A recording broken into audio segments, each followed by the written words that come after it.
there's a lot of political apathy. Like we've all heard someone say, you could vote for a Republican, you could vote for a Democrat, nothing's going to change. They're all the same. They're all in the pockets of big corporations and all these types of things. I reject that. I reject that because we can do more than just vote for a Democrat or a Republican. We can strategize, mobilize, and organize our communities to understand these issues so we can affect change. But we can't let our inability to solve all the issues of today stop us from at least trying. And I always tell folks, you can't let your inability to do everything stop you from doing something. My God, is that the Faces of the Future? Yo, it's your boy Myles. Welcome to an all-new episode of the Faces of the Future podcast. We got Quinton Law in the compound today. How you doing today, bro? I'm doing well, sir. How about you? I'm doing well. How's your day been so far? It's been good, man. There's a lot going on here in South Jersey. We just had a gubernatorial election in New Jersey yesterday, so I'm glad we've moved past that. It's the primary election, and looking forward to the general. You called it a what type of election? A gubernatorial Okay, election. so explain that for the listeners. Some people not know that terminology. Yeah. So what gubernatorial means is it's essentially the term for what a governor's election is called. Okay. So kind of like they'll say this is the gubernatorial race in 2025, and I don't really know the origin, but that's what they call it. Yeah. So how'd that go? You said it was yesterday? Yep, it was yesterday. So how'd that go? How was the turnout, things of that nature? Yeah, so the turnout was actually record-breaking. It was the highest it's been, which is good. And on the Democratic side, Congresswoman Mikey Sherrill, who is a North Jersey Congresswoman, she won the nominee for the Democrats. Mm-hmm. And then for the Republicans, it's a former state assembly person named Jack Ciattarelli. Okay. And he's endorsed by Donald Trump, and he won handedly on the Republican side. But the cool thing about the Dems is they had 6 Democrats running. So there was like Mikey Sherrill, Newark Mayor Ras Baraka, who else was there? The Jersey City Mayor Steve Fulop. And then you had a couple other folks that were involved as well. So a lot of folks were like, oh, what's going to happen? Yeah. So how's the turnout normally? I know you said it was record-breaking normally, because I know most people, they only know about like the November elections. They don't really know about the smaller elections that happen, or like the elections that happen every couple years. Yeah. So are the turnouts normally like that good, or is it just you guys kind of like amplified it based on like everything that's going on? Yeah. So the way it usually works is that there's 2 elections. There's the primary, which determines who's going to be the Democrat and who's going to be the Republican. And then it's the general, which is the one we all kind of know about. Right. And we go vote in November. Most normal people, I like to say, not political nerds like me, are like, I didn't even know there was a primary election going on. Right. So it means a lot. I think they had 700,000 people turn out yesterday. That's a lot. So the estimates were somewhere in the 450 to 500 range. So in New Jersey, that means something. We still got to spread the word more and get people attuned to what's going on. But for a primary election, it's pretty good. Yeah, you said you're a political nerd. Have you always been like that? Because I know you from playing sports, coming up, that type of thing. So like, when was that moment? Like, I guess when you wanted to get into politics, was it something you were, I guess, surrounded by, you were introduced to at a young age, or tell me a little bit about that. Yeah, so we met each other playing football in South Jersey, and that was 30 pounds ago that I was playing football. But I went to college. I was blessed to play Division I football. Mm-hmm. And when I went there, I had my own spout with injuries. I had knee injury, a pretty bad concussion, and I actually had rhabdomyolysis, which is like acute kidney failure. So I spent a lot of time on the sideline and in the athletic trainer room. And during that time, I was forced to think, okay, the NFL is not in my future. Right. What am I passionate about? What makes me want to get up in the morning? And what do I want to do for the rest of my life? Because football is not going to last forever. Right. And that's when I started looking at what was happening around the world. It was 2016. We were seeing a revival of the Black Lives Matter movement. Trayvon Martin, Tamir Rice. There were so many folks. Freddie Gray, Michael Brown. When we were in high school and college, was the topic of the cultural conversation. And that really inspired me to start paying more attention into the social movements that are happening around our country. And, that while I was on the sideline, I was like, hey, man, what am I passionate about? Yeah. And it was those issues. So I started paying more attention, getting more involved.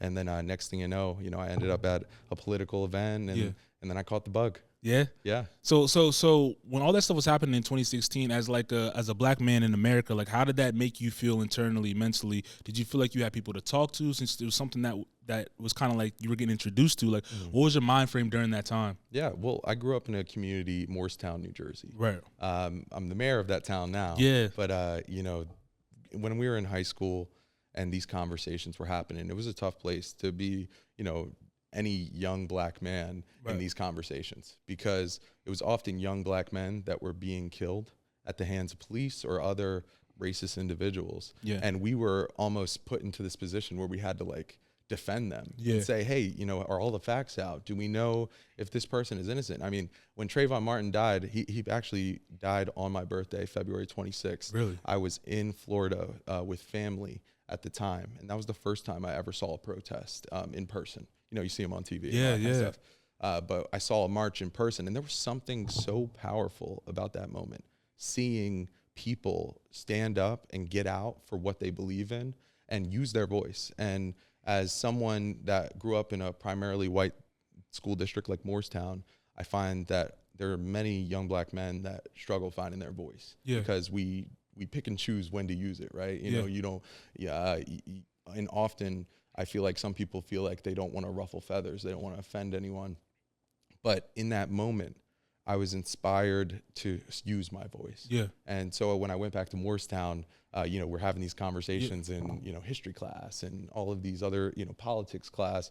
And that's when I said, you know, we need to start thinking about this trend, the trend of what's happening to young black men around this country, the trend of how we're seeing police treat people in our country. Right. And I wasn't, you know, my parents aren't political. I wasn't really that political back then. I was just a high school kid, college kid that was trying to change the world around me. And I didn't really know where to start. Yeah. But once I started doing some research, doing my diligence, I saw that policy is what affects people in their day-to-day lives. The laws that our mayors, our state senators are making, they have a direct effect. Everyone wants to think about president and Congress, but on the local level, that's really where some of these laws like banning chokeholds and other things that come in really affect us on a day-to-day life. And, you know, Eric Garner, you know, he died from being held in a chokehold for so long in New York. So it got me thinking about that effect local policy has,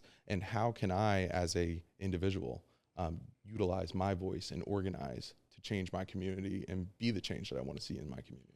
Right. So like growing up in Moorestown, obviously you say you obviously you're a minority. I grew up in the suburb too as a minority. Like I always had this thought process of like, did you notice like the inequalities as a kid coming up, or just like, oh, this is just the area that I'm in, it is what it is, that type of thing? Or did it take until like you got outside of your everyday community, like when you graduated, to notice like the difference in a way, like I guess people view things or the way you even view things yourself? Yeah.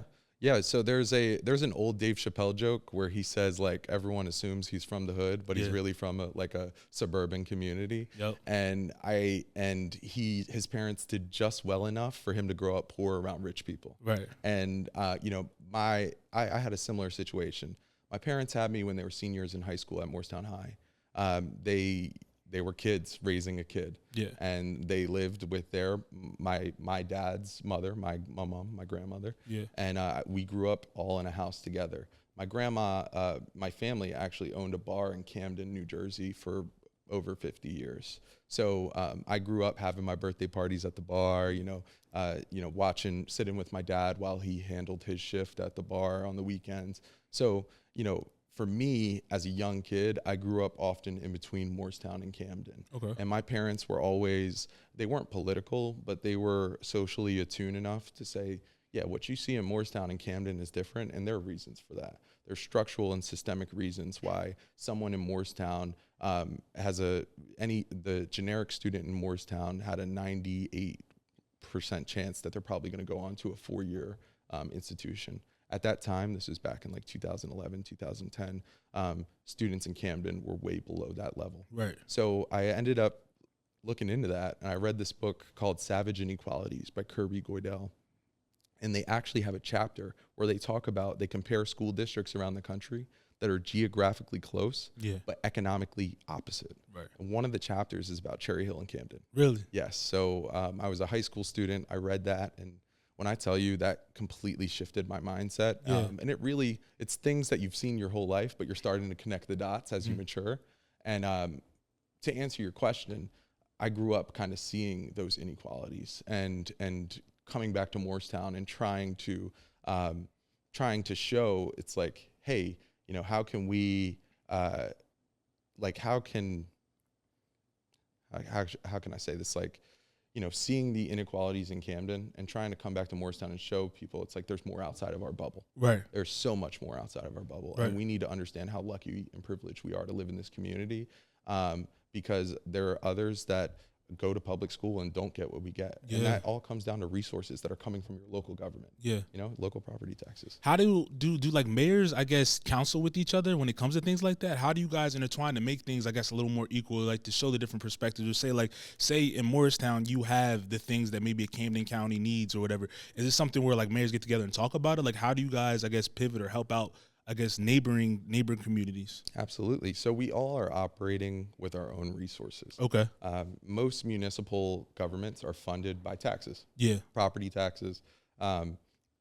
So essentially, when something's going on in Camden or Moorestown or Haddonfield and, you know, Cherry Hill, mayors will communicate with one another and we'll work with one another to say, hey, you know, what's going on in your town? You know, you're having issues that are most likely similar to ours, and we don't have to reinvent the wheel here in Moorestown. I could take what's happening in Camden or what's happening in Cherry Hill and apply that to a solution to a problem that I'm experiencing in Moorestown. So I always try to put myself out there to meet new mayors, especially mayors in North Jersey, because they're not as local, so we don't cross paths every day, but they certainly experience the same problems. And, Mayor Ross Baraka, who ran for governor, him and I had a sit-down event in Moorestown where we talked about the future of our communities as him a more seasoned mayor and me a younger mayor.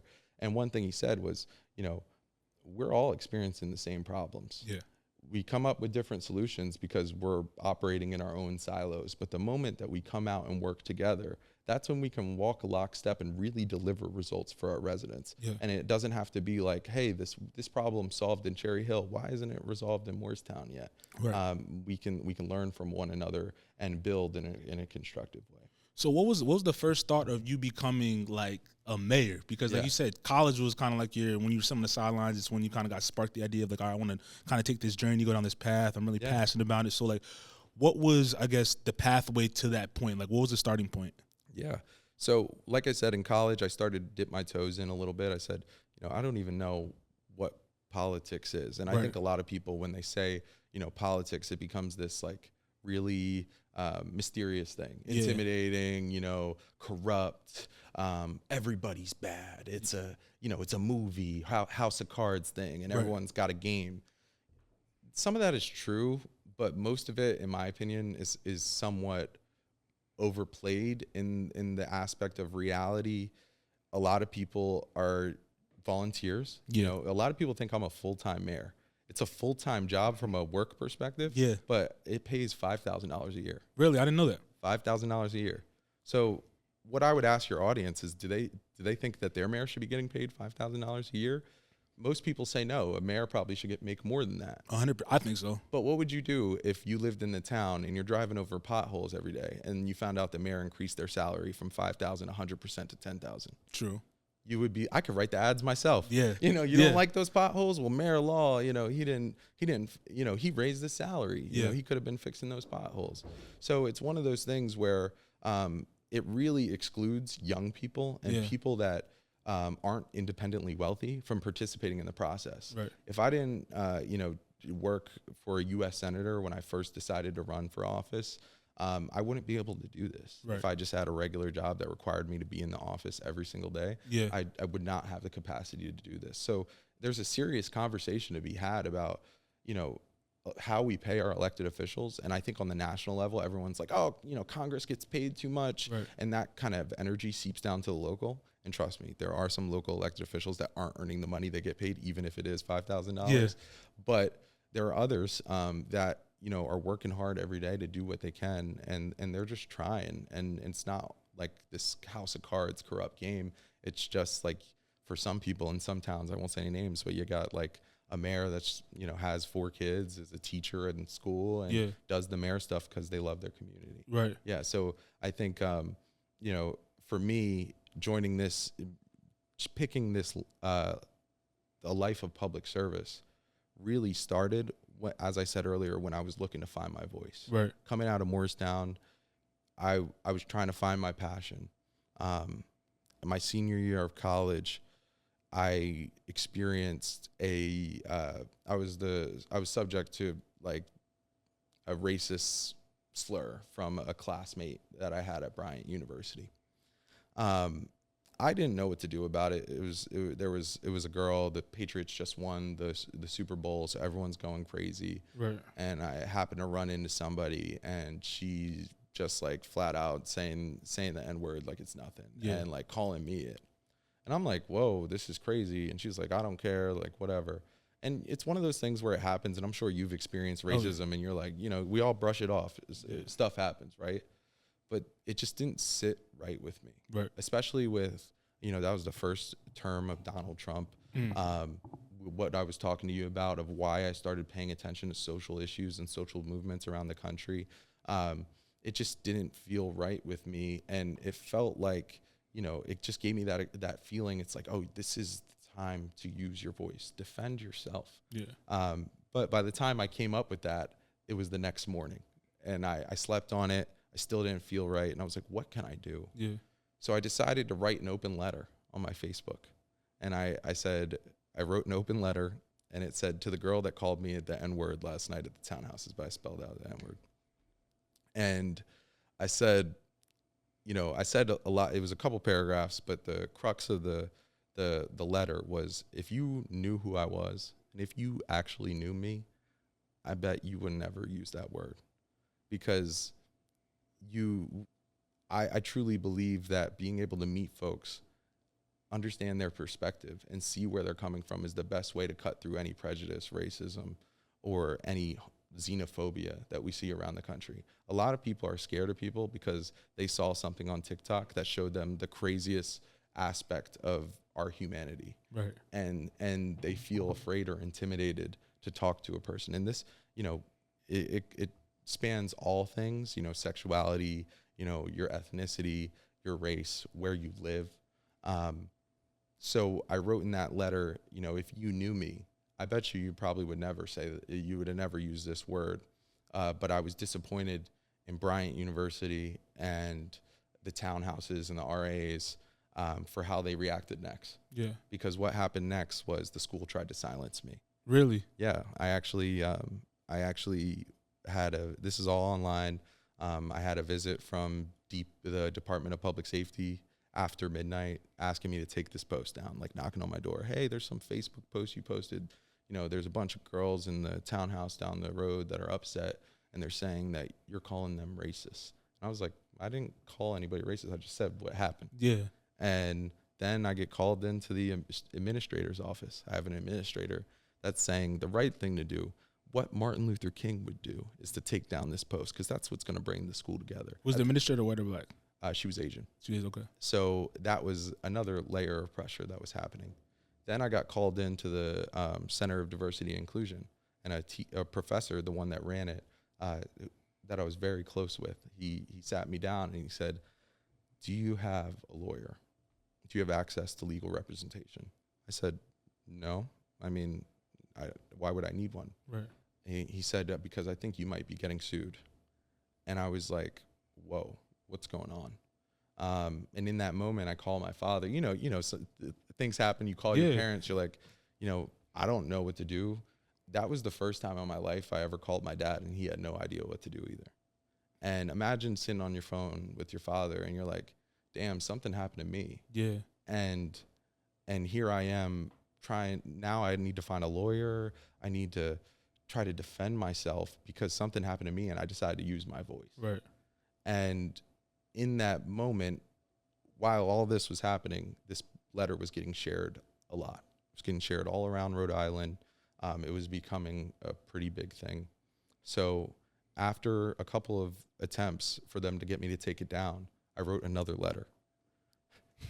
I still laugh about it because I'm doubling down. Yeah. Said I'm doubling down. I doubled down. I wrote another letter, and I said, this is what happened, and the school's trying to silence me, and I'm not gonna take my post down. I'm not gonna stay quiet, and that's when it kind of escalated to the next level. Next thing you know, the Providence Journal. They wrote an article about it. They're the second biggest newspaper in New England. Malcolm Jenkins, who is leading the efforts along with Colin Kaepernick at the time to take knees in the NFL, tweeted it. Right. And he said, hang in there, like, you know, proud of you, man. I didn't know Malcolm Jenkins at the time. Right. But that really took it from like a Rhode Island thing to like a national thing. Right. And I was just getting messages from people all across the country that was like, thank you, like, don't back down. I experienced racism at Bryant University, or I experienced racism at my primarily white institution in California, and I never said anything. And these were people that were grown adults, you know, 30, 40, 50 years old, still thinking about the racist incident that they experienced decades ago, and they wish they said something. Yeah. And that, in that moment, it showed me how powerful your voice can be. And, you know, more and more teachers started talking about it. Students were demanding that change would happen. And it just became a really, really tense environment on campus. And long story short, we had a president of our university. He was there for 20 years. He ultimately wrote an apology statement, decided to apologize, and ultimately decided to step down. But before he stepped down, he made a commitment to make a pretty significant financial investment into the Center of Diversity, Equity, and Inclusion, acknowledging that we had more that we could do, and really just acknowledge that the school in that moment was wrong for trying to silence me. And I'm thankful that I had a support system, people in my life that reminded me of my First Amendment rights, and to do something that often young Black men choose not to do, which is to speak up, because, you know, we're supposed to be tough and we're supposed to brush it off. Like, you know, this is some regular crap that happens every day. But what I tell anyone that's listening to this podcast is use your voice, because I truly believe that in that moment, it was a learning lesson for many other people. Yeah. And I hope that lesson and some of the messages that I still get to this day about that situation really inspired people to do things in their own lives, which I'm incredibly proud of. Yeah, I have a lot of questions about that situation in general. From the point of, like, one, I'm glad you did stand up for yourself and made it a thing, because I think a lot more people need to stand up for themselves when it comes to those things. Because we've had conversations on our podcast about whether you should react to people calling the N-word or not, depending on what circumstance you are. And, like, I think a scenario like that specifically, you did the right thing. But my first reaction was, like, when you went to I think it was the administrator's office, and they said, "Oh, Martin Luther King would did X, Y, and Z." Like, I feel like that would have made me feel some type of way. Like, how do you know what he would have done in that situation, X, Y, and Z? Like, when it comes to that, when they gave you that response as opposed to, like, actually trying to help you, how did that make you feel? It made me feel like I was the one that was doing something terrible. Yeah. And that this was making that person's life unsafe. Yeah. And that wasn't true. It was a bad mark on the university, and they just wanted it to stop. Yeah. So they would do whatever it takes, including manipulation. Yeah. And midnight, you know, visits from the local campus security. Yeah. To get me to take it down. I thought that it did make me feel some type of way. It made me angry.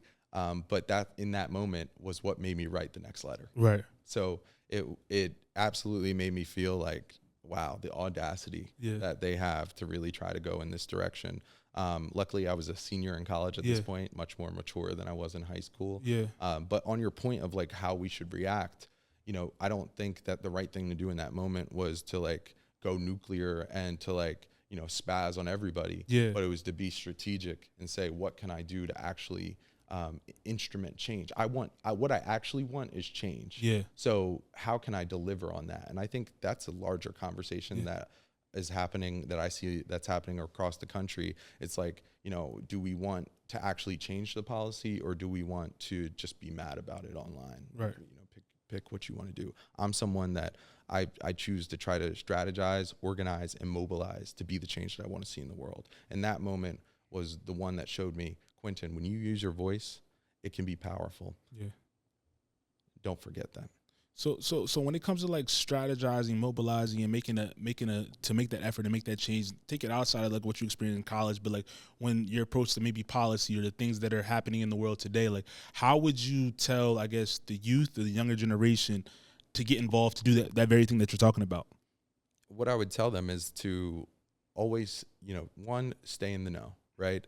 It's important to stay up to date with current events. And we were talking before the podcast, it doesn't always have to be political news. Yeah. Just, reading the news. And some people have, hesitancy about trusting like mainstream media. You don't have to just read mainstream media, just read. Yeah. Read. People really forget what it means to just like get a text in front of you, read and learn something from it in the age of ChatGPT and all these other things, which I think are great. Right. But we need to commit ourselves to learning, continuing to learn, and making sure that we're up to date with what's happening in our world. And then the second piece I would put is find what you're passionate about. Yeah. If you're passionate about student athletes getting paid, like NIL likeness, then learn that system. If you're passionate about making sure that there's no potholes in your town, learn that system. Because Church Road, that might not be a road that's owned by your local township. It's owned by the county. Yeah. So you go into the mayor and yelling at him about the roads,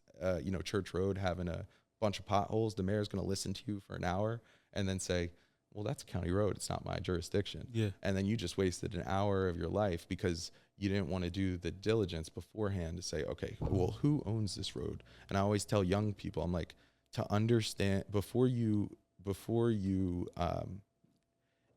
expect, you have to inspect. Understand the situation, understand the problem. That way we can understand what solution is best for the situation. And the third piece is I would tell young people, and I've heard this on other podcasts, there's a lot of political apathy. Like we've all heard someone say, you could vote for a Republican, you could vote for a Democrat, nothing's going to change. They're all the same. They're all in the pockets of big corporations and all these types of things. I reject that. I reject that because we can do more than just vote for a Democrat or a Republican.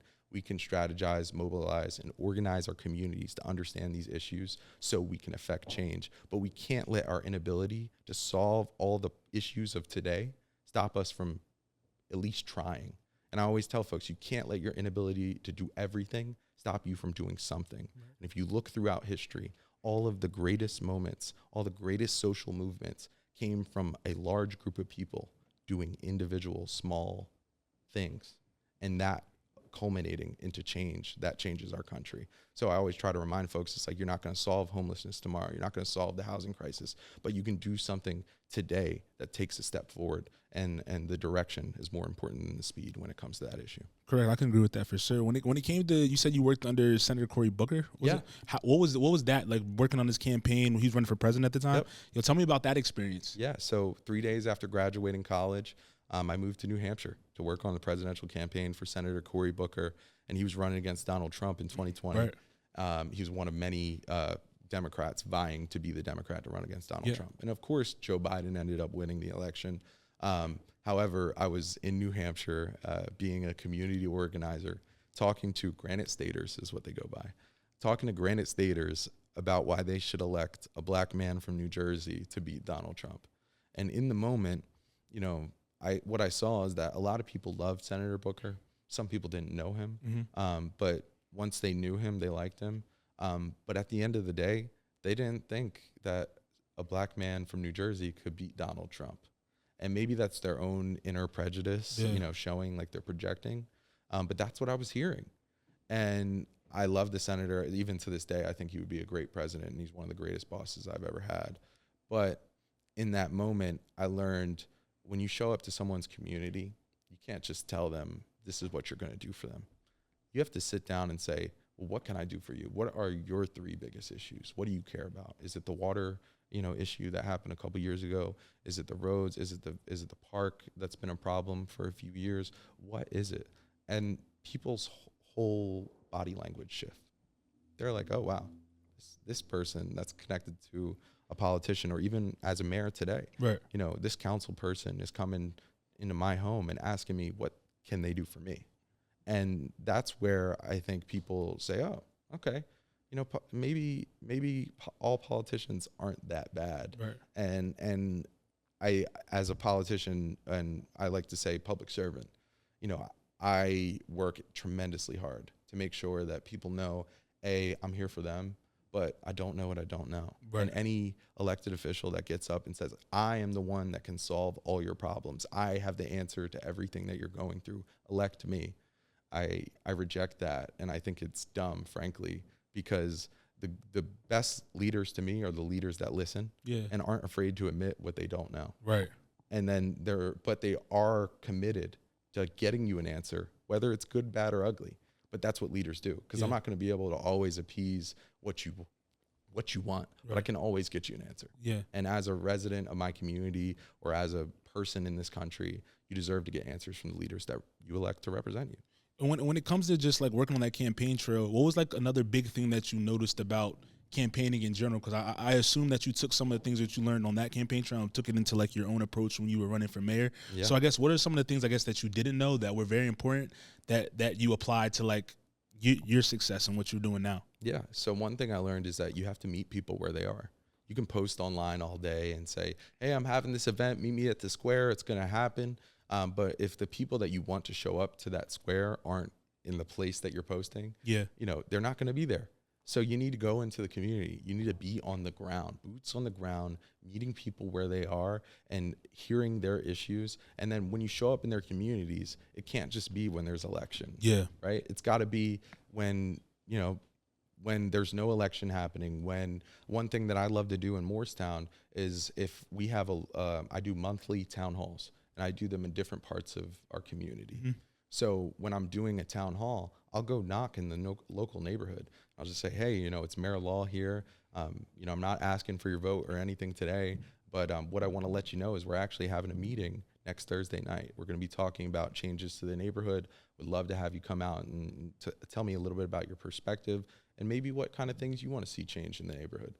And more often than not, people are grateful. Sometimes they don't make it, sometimes they do. But more than anything, they're like, wow, I had the mayor knock on my door, ask me, what I would like to see change about my neighborhood. And now they're having a meeting next week that I can show up to and offer that perspective.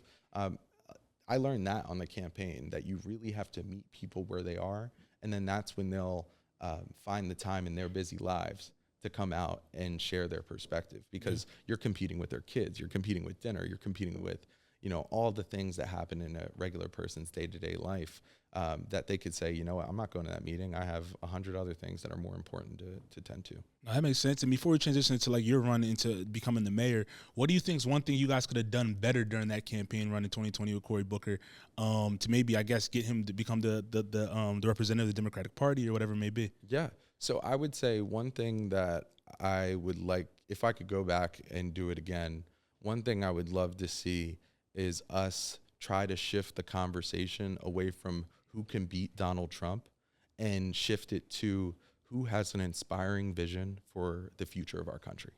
Because one thing that I thought President Obama did very well is he made people feel inspired about the future of our country. Right. He gave people a belief and hope that the things will be better. Yep. And I think that one mistake that we make, although, I don't want to get too political, but, one mistake that we make is making it all about Trump. Trump wants it to be all about him. So what we can do is give people an alternative vision that says, okay, well, if you vote for, the opposite person than Donald Trump, here's what you're going to get. And we didn't paint that picture. It was more about, here's why we're better than Trump. Yeah. And I understand why we did that in the moment. If I could go back and change it, that's probably what I would change. We need to come up with a more articulate and clear vision that's easy for folks to understand and inspiring, and makes them feel like the future of our country is something worth getting up and voting for. Sure. So January 9th, I believe it was. You got 6th? Yep. January 6th, you got voted into office. Yep. What was that feeling like, becoming the first black mayor? You're the youngest mayor as well? So I'm here to debunk that. Okay. I'm not the youngest mayor in Moorestown history. You weren't? No. So reporters keep writing about it. Yeah, I was reading up that. That's yeah, and I keep telling them that that's not true. There was one other mayor that was 9 months younger than me when she was elected, maybe like 10 years ago. Okay. But, I want to give her credit. She was a young person that got elected, but I am the youngest actively serving mayor in the state of New Jersey right now. Okay. So that's where I think sometimes people get confused. They're like, oh, if he's the youngest actively serving mayor, and I was also the youngest council member ever elected to Moorestown. So I wasn't the youngest mayor, but I was elected to council when I was 23. Okay. So that's super young. Yeah, thank you, man. It was a crazy run. But that's why people are like, oh, if he was the youngest council member, then he must be the youngest mayor. But what they don't realize is I've been on council for almost 5 years now. Right.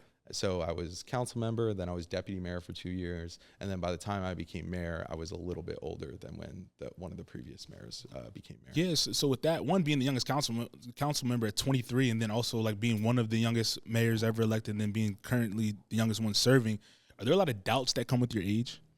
Absolutely, man. Absolutely. You know, people see you and they say, what kind of life experience do you have to be mayor? I was at an event this morning where I was walking around, and I was walking around with another mayor from another town. She introduced herself and then introduced me, and the person was like, oh my God, I thought you were her intern. Oh shit. I get that all the time. Yeah. But you know, what comes with it is being a young person. We have to prove that, you know, we might not have 30 years experience of running our own business, right? But it's about the experience in our years and what we've done with that. And what I tell folks is when I worked for U.S. Senator Cory Booker, I worked on his presidential campaign, but then I moved to his Senate office. There in the Senate office, I was working in COVID, working to get people their tax returns. Right. There were millions and millions of Americans that weren't getting their refund checks. You know, I know people that count on that refund check every year. 100%. And they weren't getting their refund checks during the pandemic. They weren't getting unemployment if they got laid off. My job was to handle the Bureau of Prisons portfolio for the senator. So I was overseeing things that were happening in prisons around the country, but here in the state of New Jersey as well. We were responsible for making sure that they got masks, they got the vaccinations, they got what they needed so COVID wouldn't spread rampantly in prisons. A lot of people don't realize that Fort Dix, there's a federal prison there. Right. It's not like your typical prison that you think of in a movie where there's like individual cells and lockup and things like that. There's multiple floors it's an open floor plan. Right. Hundreds and hundreds of cots, bunk bed cots. Yeah. So imagine a pandemic where you literally can't separate people, and they all are in one big like gymnasium looking room. It was a mess. Yeah. But I don't want to go too far down that hole. The point I'm trying to make is when I was with Senator Booker's office, I was responsible for returning up to $7 million back to New Jersey residents. Then I went to go work in Camden at a nonprofit, an economic development nonprofit, and we launched. Are you familiar with the Camden Loop? I'm familiar. Yeah. So we launched that project back in 2023. That was a $4 million project. We got an additional $2 million in funding to keep the program going, which is getting Camden residents across the city for $2 a ride, getting them to grocery stores for $2 a ride instead of taking a $40 Uber there and back. So spending $80 before you put one grocery item in your basket. And then now I'm at the American Cancer Society is my full-time job because, like I said, being mayor only pays $5,000 a year. And I am their government relations director, where I work in Trenton to pass policies that benefit people fighting cancer and their families. And we've gotten policies passed that address medical debt, working on a policy right now that eliminates co-pays for prostate screening exams because we're seeing younger Black men get prostate cancer at an early age. Yeah. All different types of cancer, but it's specifically prostate. Here in the state of New Jersey, we have the highest prostate cancer incidence rate in the country. Really? Did you know that? What's you don't have to give me the exact numbers, but it's like the general numbers around that. I didn't know that. No, so I'll tell you, I don't know the exact numbers off the top of my head. I just know we're at the top of the list. Yeah. And what we're seeing is younger people are getting cancer more frequently, and Black men are getting prostate cancer more frequently. Is that due to like diet? Like do you know what the cause of that is yet or not yet? There's a few different things that they think. Some of it is hereditary. Okay. Others is diet and changes in the food that we're eating. Yeah. That's more like the colon cancer space. But it's a multitude of factors. And a lot of what I've done in those roles, those three roles, has been producing results. Yeah. I've always been the youngest guy in the room. I've always been, at a table with a bunch of 50-year-old, often white men that are making some decisions, and they look over at me and they're like, what is this guy doing here? Yeah. But what I tell folks, and what I told folks back when I was running for council at age 23, I said, it's not about the years of experience. The greatest leaders aren't afraid to tell you what they don't know. Right. I'm sitting here in front of you telling you I don't know everything, but I'm willing to listen. and I'm willing to show up for you, and I will be there. I'll get you the answer. It might not be the answer you want, but I'll get it for you because that's what you deserve. And people really, really respected that. And I said, and if you don't know enough about me, look at my record, look at what I've done.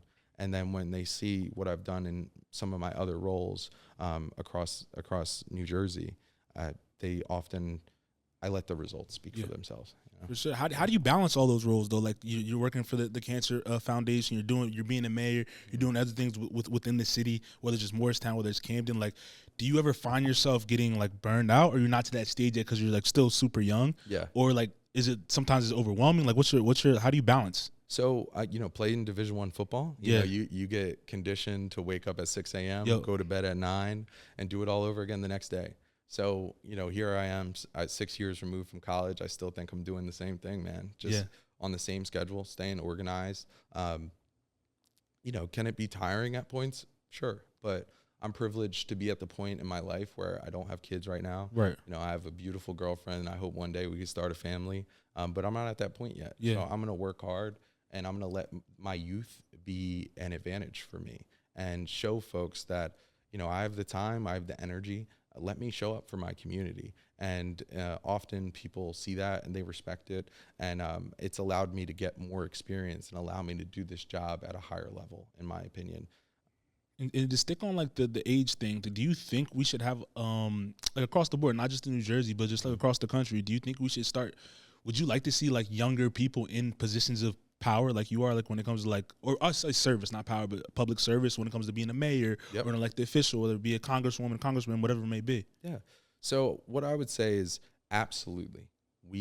But remember what we said earlier. Right. It's really tough for young people to get involved because it's a time commitment. Yeah. And if it's not paying, you're then at that point asking a young person to pick between public service or building a life for themselves. Yeah. Right. And if you're someone like me, I grew up with parents that were teen parents. To this day, they still work very hard for their money.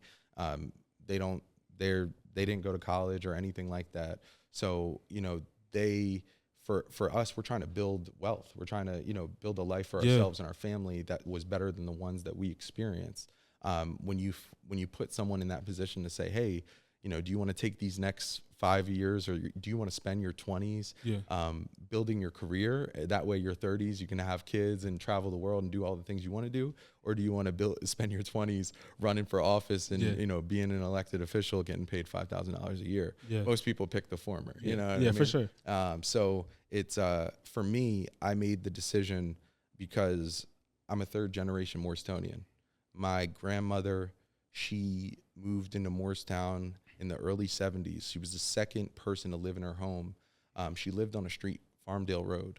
Farmdale Road was built in the 50s to expand black housing in Moorestown because realtors would not sell to black residents in other neighborhoods. So there was a developer that said, all right, RCA, which is now Lockheed Martin in Moorestown, had a DEI program back then. Really? They had a DEI program to hire black engineers. So they had all of these black engineers, but they couldn't live in Moorestown because they couldn't find a place to live. No realtor would sell them a home. This is in the 50s and the 60s. So they built Farmdale Road. My grandmother was the second person in her house. She had 2 kids. She was working 4 jobs just to get her house in Moorestown, and did her best to raise 2 kids, my dad and my aunt. And seeing that, and then seeing my parents raise me as young parents in Moorestown and fought so hard to keep me in Moorestown, because at one point they separated. Yeah. Like many parents do. Right. And my dad was living in Willenboro, which is a community about 15, 20 minutes away. My mom wanted to stay in Moorestown to keep her kids in Moorestown, but she didn't have any options. At the time, she was working at a job in Burlington. So there was just like some logistical things that we had to figure out. But bottom line was she wanted to stay in Moorestown. If it wasn't for accessible, affordable housing, my family would not be able to stay in Moorestown. And I don't know where I would be today. Right. So that's why I'm such an advocate for affordable housing, because without it, families like mine would not be able to stay in Moorestown. And to be honest, families like mine the ones that have been here for generations are the ones that make this community special. Yeah. And every time we lose one of those families or kids go off to college, but they can't afford to come back, we're chipping at the character of our community. So I always try to remind folks, you know, some people try to make affordable housing this big, scary thing. Yeah. No, it's our teachers, our firefighters, you know, our police officers, our mayors that need to stay in our community because they make Moorestown in your community the special place that it is. 100%. So I always try to think back on why I chose to run, and it was because this community has given, it's not perfect, but it's given me the tools to become who I am today. So just to play a small role into giving back and shaping the future for the next generation is the honor of a lifetime. Was that one of your biggest, I guess, obviously it was one of your biggest missions, the affordable housing. What was some of your other, like when you got elected, like, here's the things that I want to get done? And like, how do you plan on like continue to like execute on that vision that you have for your town? Absolutely. So housing is a big one. We are working on cutting the ribbon on the largest affordable housing development in Moorestown. It's 76, 100% affordable units that's coming to our mall. I'm also a big advocate in economic development. I want to attract businesses. If you've been to Moorestown, you know we have a mall, we have a main street, we have a couple other commercial areas that need a little bit more love. So I'm doing whatever we can to incentivize development, to bring new businesses into our community, like a grocery store, like a De Bruno Brothers, things that people can take advantage of and really enjoy. That way we can make Moorestown a destination for businesses, but also a destination for families that want that Thursday, Friday, Saturday night experience, but don't want to go to Philadelphia. Right. Yeah. So that's my top two. And I'd say my third thing is traffic safety. Yeah. I'm a huge cyclist, pedestrian, and traffic safety person. Growing up, my mom didn't have a driver's license, so we walked everywhere. She used to work at the Friendlies on Main Street in Moorestown, and her and I would walk to Friendlies every day, and I would sit in the booth while she did her shift. And growing up in the community as a walker, I got to see what it means to have safe walkways to school and safe walkways anywhere. And creating a community where it's safe for cyclists and pedestrians creates a more inclusive but a thriving community, because you don't just have people driving everywhere. You know, I'll take my bike to Main Street, put it on the bike rack, grab a slice of pizza, come home. You know, if someone has to get in the car, drive, grab some gas, then head up to Main Street, it's a much more labor-intensive trip than just a quick stroll up and spending their money. So those little things that we can do to invest in slowing cars down, creating more bike lanes, building more sidewalks, so you know someone in a wheelchair can get up to Main Street. That really makes a difference for the local economy. So those are probably my three big things. But I'm also somebody that, I'll add one more just for the sake of the conversation, is I'm somebody that when I came into office, I wanted to make sure that we were delivering real results. Because too often you hear folks say, oh, it's all talk from these politicians. You know, they came in, they said they were going to do all this, and what's changed? Look outside, nothing's changed. So I went to our staff and I said, what are the long overdue projects? You know, what have we been fighting for years? They pointed out three things to me. We had a 100-year-old water main running under our main street. So in Moorestown, we had a 120-year-old water main that had our water running through it, being dispersed to the town. It was a concrete water main. Should have been replaced before you and I were born. That was neglected. We've attacked that.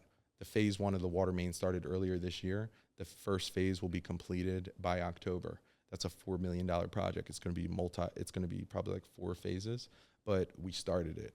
I want people in our community to drive down Main Street and say, oh, wow, they're finally fixing the water main.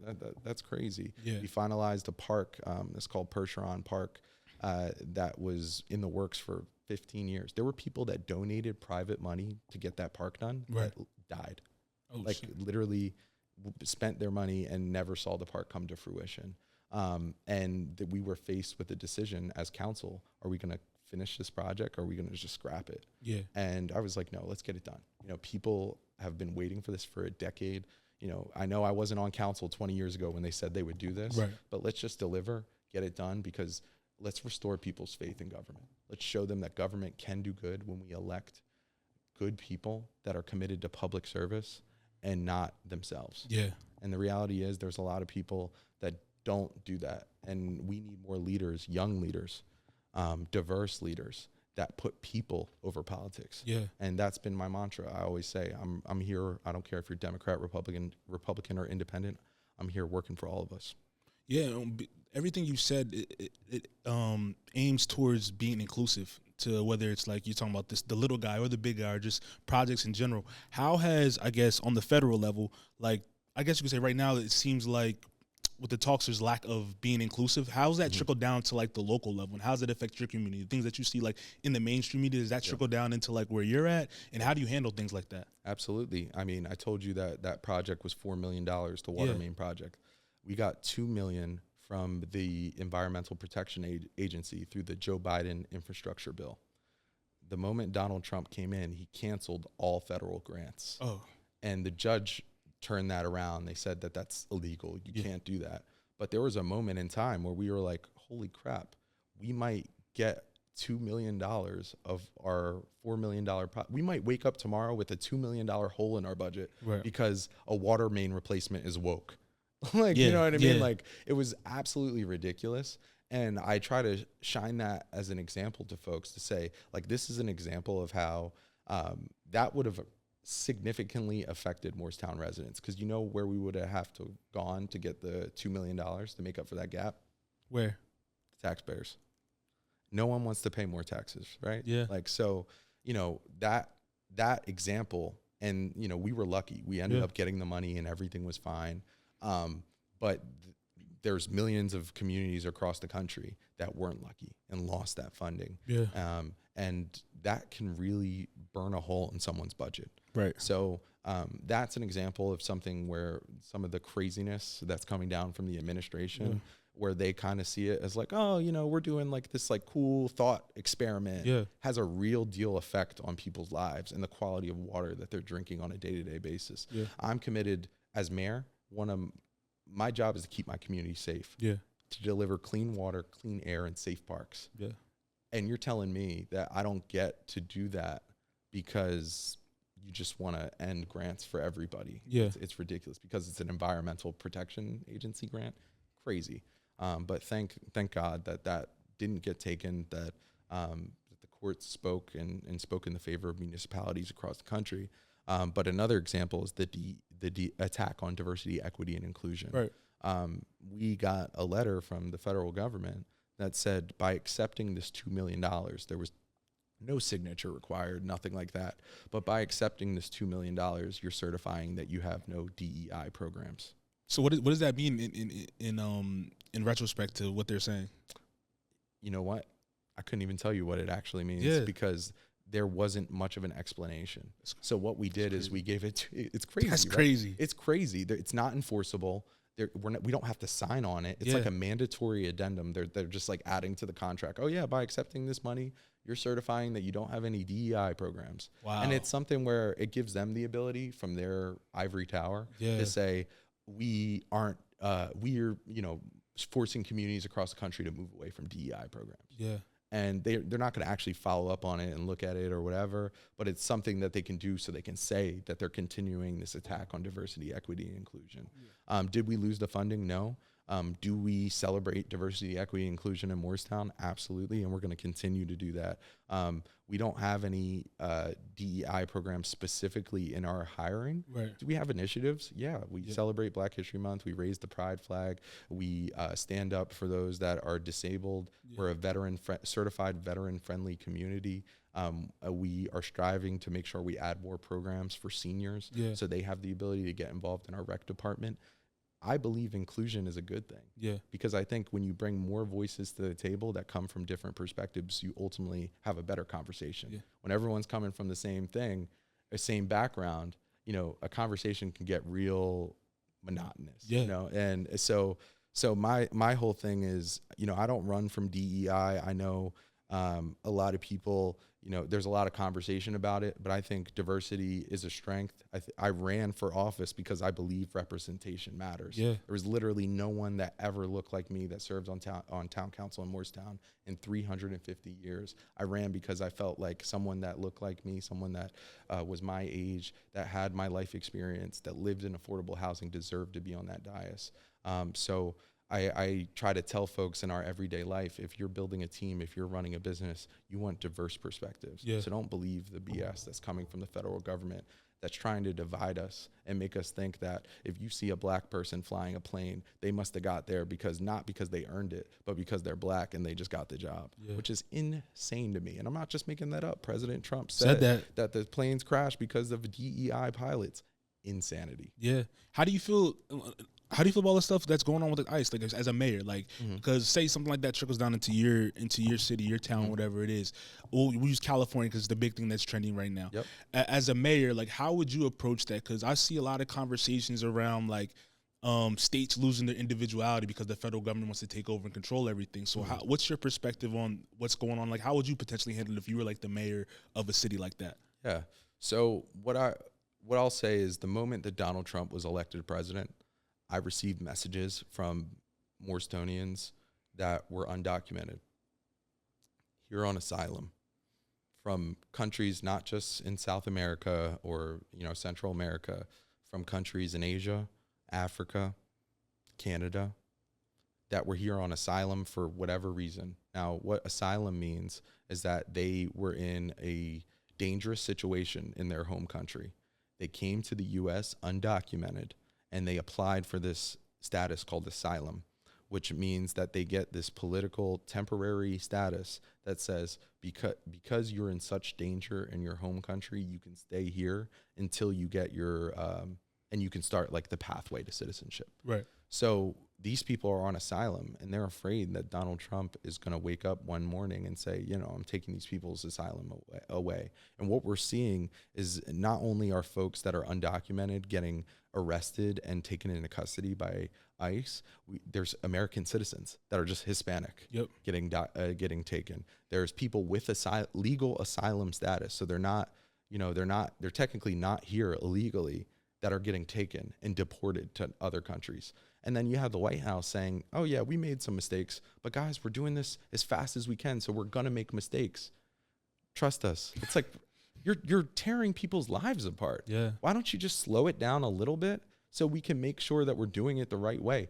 Barack Obama deported more people than Donald Trump did, but we didn't see that all over the news because we're not going to Home Depots and taking laborers away just so the cameras can see and we can say, oh, there's mass deportations happening. So, for me, I've sat down with these folks and heard real life stories about what they would face if they got sent back to their home countries. They would have children that are born in the United States sent back with them.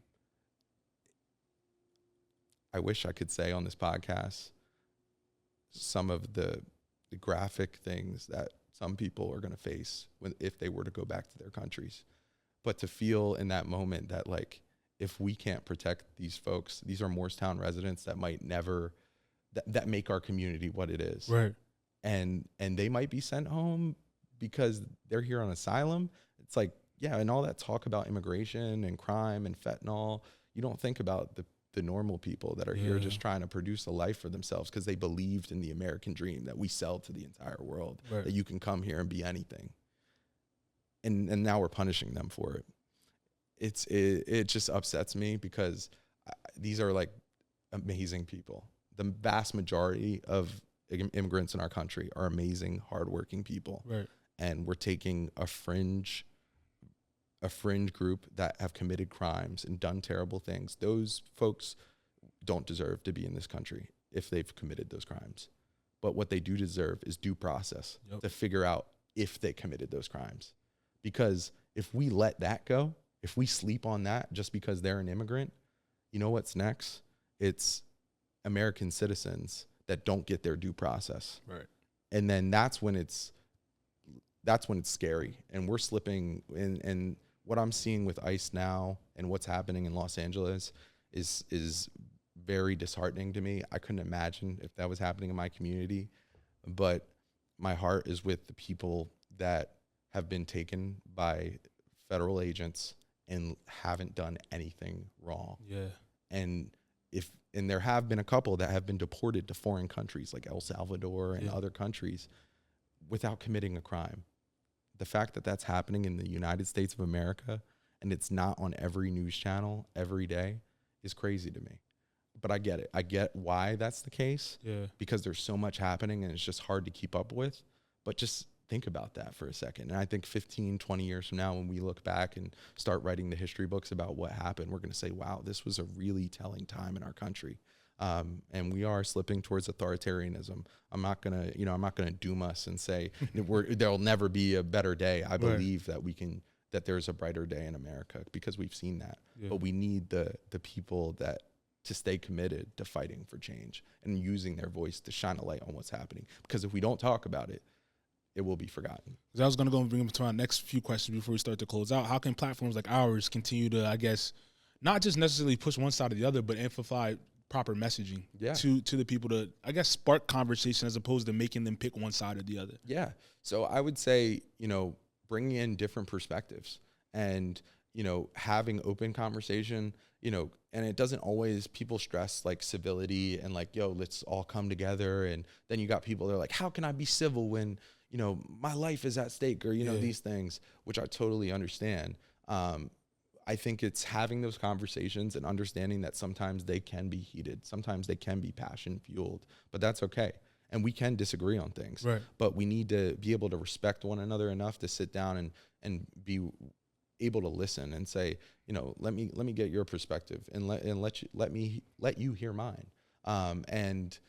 And also a commitment to the facts. So I see a lot of podcasts talk about political issues, then they go down rabbit holes of misinformation. Right. So I think, having someone kind of serve as like that, like not mediator, but like real time kind of like fact checker where it's like, hey, you know what? We're on the show. Let me look that up. Yeah. Oh, this is what it actually says. Like we have the information at our fingertips. Yeah. So kind of having that like go-to person that can not like officiate, but like, kind of be there, like to do the research if needed for in the moment. And sometimes you won't be able to get the answer in the moment, right? But just understanding that we can get back to a world where we have civil debate and conversation.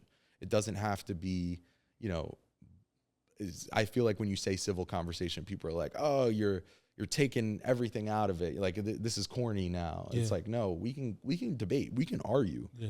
But let's argue about the policy and let's talk about why, no tax on tips actually benefits the employers more than it does the employees, or no tax on overtime makes employees have to work more so they can get the overtime. Yeah. And then hopefully they're making a little bit more money by the end of their, stub year or whatever. So I think when we start to try to have more policy-based conversation and less personal-based conversation, that's a positive. But also just don't run from it. A lot of people, I bet you having me on, you might get some messages. It's like, yo, why are you having these politicians on, man? Yeah. Don't run from it, because there's a saying, you might not want to do politics. Politics will do you. Yep. And it's the air we breathe. It's the streets we drive on. If you don't like talking about Trump, look at your local community. I bet you, for anyone that's listening to this podcast, I bet you if you're listening, there's something in your community that you would like to change. And that has nothing to do, most of the time, it has nothing to do with Donald Trump. Right. Most of the time, it has something to do with your mayor and your local town council. So get involved.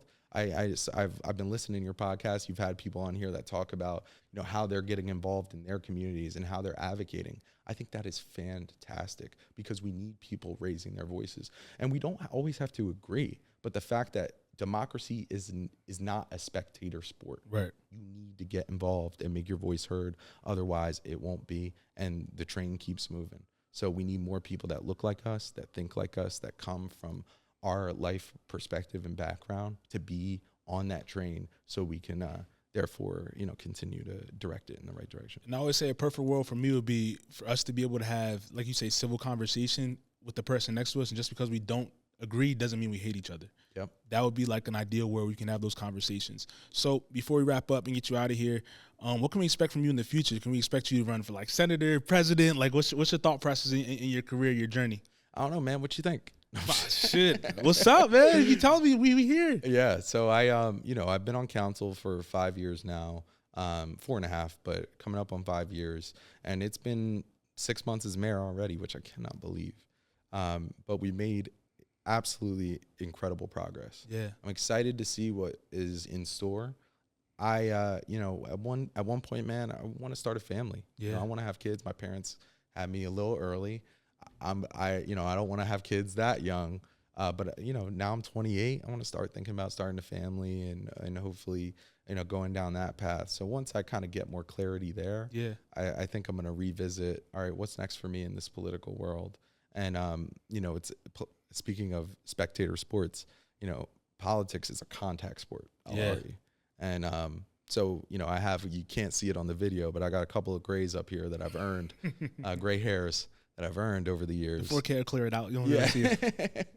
So, for me, I believe that the greatest gift that you can give to your community is service. Yeah. So I will continue to serve in some respect. Will that be as mayor? I don't know. Will that be as a county commissioner or something more? I couldn't tell you because I don't know what the the macro political environment is going to look like. Right. After this governor's election, after 2028, when Trump runs again, or maybe not runs again, Freudian slip. But I'm focused on service and continuing to be a voice in my community for positive change. I truly believe that we need, as young people, to be fighting for a renewal of the American dream, because for so many young people, they don't have access to what we were grown up told, that you go to college, you do all the right things, you're going to be able to get that house, you're going to be able to start a family, you're going to get the car, whatever you want.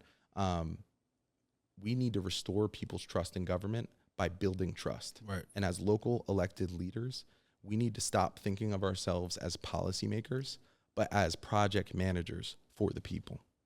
We are delivering real results for the people, and not delivering results 10 years from now, but delivering results quickly so they can see, oh, wow, the park got done. My tax dollars are going to good work. Mayor Law is doing the right thing for me and my community. I want people to look at what we're doing in Moorestown and say, hey, that mayor has figured it out to the point where he's communicating with his residents, but his residents have a good idea of what's happening in their community, and they trust that when the mayor says we're going to go out and deliver on this project, that it's actually going to happen.